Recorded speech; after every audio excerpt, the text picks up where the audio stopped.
is Annetta Lucero, baton twirler / fire performer with fire safety tips and fire lighting information. If you're going to twirl fire baton, make sure that you have the proper fuel. The best fuel to use is Coleman's camping fuel. You can get it just about anywhere. If you would like your flame to last longer, like we do in Polynesian fire twirling, we mix half Coleman's with half lamp oil.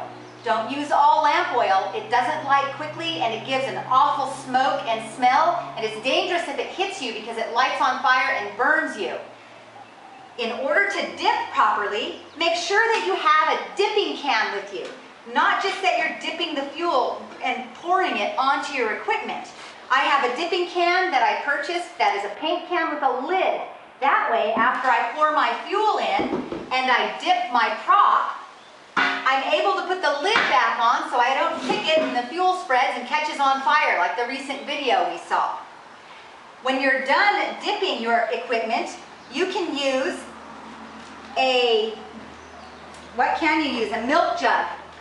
And we've cut a hole in it and left a spot so that we can fit our equipment into the milk jug spot, hold on to it, and this way you can get the excess fuel off of your equipment without spraying the fuel all over. The other thing to do is have a glove with you so that after you dip your equipment, you put the glove on and you can squeeze off the excess fuel after you've dipped. Squeeze, and if it still needs to be a little bit less fuely, then you put it in the milk jug and bring it off. The other thing you can do once you do that, so that you're not trying to light and dip and do everything right as you're trying to perform, you bag your pre-dipped prop and zip it up, and you bag it on both ends, and you can set it there for 10 to 15 minutes. And then when it's time to perform, you simply take the bags off quickly, go to your fire tech, get lit, and you're out performing without doing all of this. The other thing that I just mentioned is a fire tech. That's a person who comes with you to make sure that these things are taken care of so that you're not messing with it when you're trying to concentrate on your performance. The fire tech can also help you get your flames out when your performance is finished.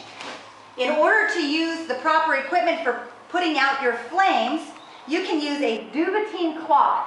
Do not get the cloth wet or it takes the flame retardant ability away from it. This is from a company called Trick Concepts, and you can find many fire things there on their site. And you just lay it down. When you're done performing, you come over and your fire tech can wrap up your flame, blot it out, and do the other end, and you can just hold the other end up. When you're done with that, take your equipment away from the Duvetine so that the fuel doesn't soak into it and then it ignites. You always want to make sure to keep your fire away from your performance area. So make sure that your dipping area is separate from where you're lighting and performing. Find a space over there. You can also use a wet towel to blot out your flames. And you should always have one handy in case your leg or costume or head catches on fire. Your fire tech comes with a damp towel and they can put the fire out. Always have a full extinguisher with you when you're doing fire performance. If you want fire insurance in order to do bigger performances and be hired by reputable companies, you should have fire insurance. Isn't that a bike pump? Oh, this is my example of a fire extinguisher. I think that I covered all of the bases. The last thing... Before you perform, if you've had your hair up and with products on it, you take a spray bottle of water and you spray down your hair and your costume, and if you're a baton twirler, your tights, so that you're damp and you don't ignite. Also, if you have more than the one prop that you put out, make sure, and after you've extinguished it, put it away from the extinguishing area. So when you bring your other props in, it doesn't light that one on fire again. If you have any other questions, you can contact me at www.annettalucero.com. Aloha!